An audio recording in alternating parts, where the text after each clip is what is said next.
अजित पवारांच्या निधनानंतर पंतप्रधान नरेंद्र मोदींचा शरद पवारांना सांत्वनपर फोन. अंत्यसंस्कारालाही राहणार उपस्थित. राज्याचे उपमुख्यमंत्री अजित पवार यांचे विमान अपघातात निधन झाले.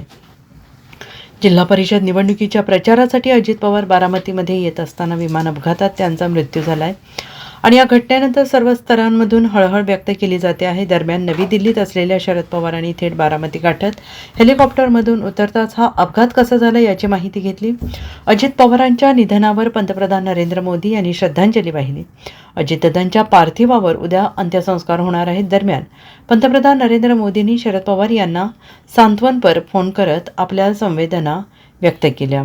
पंतप्रधान नरेंद्र मोदी आणि गृहमंत्री अमित शहा उद्या अजितदादांच्या अंत्यसंस्काराच्या वेळी उपस्थित राहणार आहेत. राज्याचे उपमुख्यमंत्री अजित पवार यांचं अकाली निधन झाल्यामुळे शरद पवारांसह संपूर्ण कुटुंबावर दुःखाचा डोंगर कोसळलेला आहे आणि या घटनेनं संपूर्ण महाराष्ट्र हादरलेला आहे. अजितदादा आपल्यात नाहीत हे पचवणं अनेकांना कठीण जात आहे.